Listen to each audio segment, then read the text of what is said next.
വഴിയിൽ നിന്ന് കളഞ്ഞു കിട്ടിയ സ്വർണ്ണാഭരണവും പണവും അടങ്ങിയ പേഴ്സ് ഉടമയ്ക്ക് തിരികെ ഏൽപ്പിച്ച് ആനമൂളി സ്വദേശി മുത്തനിൽ സിദ്ദിഖ് മാതൃകയായി.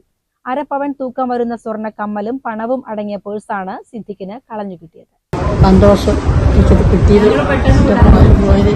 കിട്ടില്ല എന്ന് വിചാരിച്ചത്. എന്താ നല്ല കാലം, എല്ലാവരെയും പിടിയാൻ മാത്രം മക്കൾക്കൊന്നും ഉണ്ടാവില്ല.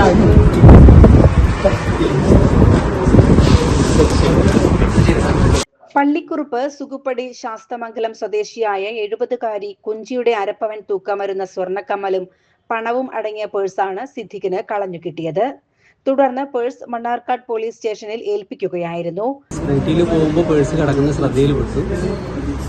അപ്പോൾ ഞാനത് എടുത്തിട്ട് പിന്നെ കുറേ അവിടെ ചുറ്റുവട്ടത്തിൽ ഞാൻ അന്വേഷിച്ചപ്പോൾ ആരും പെട്ടെന്ന് തെളിവ് കിട്ടിയില്ല. പിന്നെ അവർ വാട്സപ്പ് കൂട്ടായ്മയിൽ ഇട്ടതിന് ശേഷം അവരിവിടെ വന്ന് പരാതി കൊടുത്തിട്ടുണ്ടെന്ന് പറഞ്ഞു. അപ്പോൾ ശരി ഇവിടെ വന്നിട്ട് കൈമാറാന്ന് ഞാൻ വിചാരിച്ചു.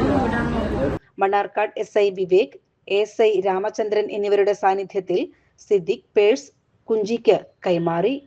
CCN മണ്ണാർക്കാട്.